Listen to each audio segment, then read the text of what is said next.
I think what's beautiful about gaming, right, and how it's impacted traditional sports now is that never before in the history of competition has somebody come up with a moniker.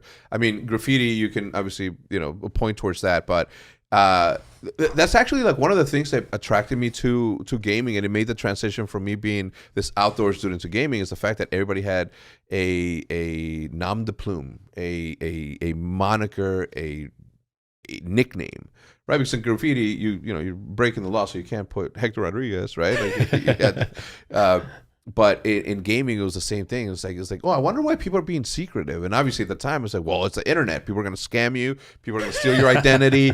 And at the time, you probably could at the time because of there's no way to verify anything else. So there is a certain level of security that you had to always pay mind to.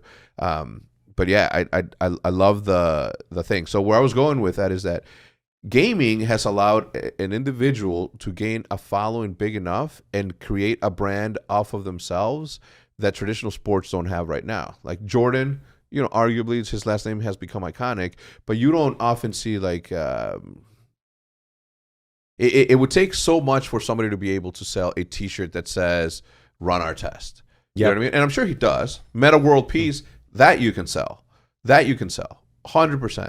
But Run Our Test is just like, right? Like there's no. You don't have that same individual brand. You don't. Yeah. There's obviously their jerseys and such, but it's separate from that. It's like they can't do their own full-on successful clothing lines that we've seen to the same level that we've seen with gamers and other people that built their brands in different ways. Yeah, and now, especially now that there's like NBA players that sort of watch gaming because they grew up playing video games. Now you're starting to see this relationship that you wouldn't ever have seen ever anywhere else, right? Like if you go back to call it early 1980s, early 1990s, right? Internet doesn't exist. There's no social media. Like who were the mega influencers back then, and how did they do it, right? Like because nowadays your currency is your following, right? Like that means a lot to people.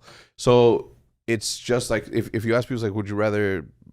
I've done studies on this stuff. I haven't personally, but I've read studies. I was about to be like, all right, let me hear these studies. Yeah. No, I've read studies like on just the psychology of what we're currently living in, and it's like the biggest opportunity that any human has ever had to truly tilt the balance that has been the power for the longest, right? Like now you have the ability to become who the fuck you want to become.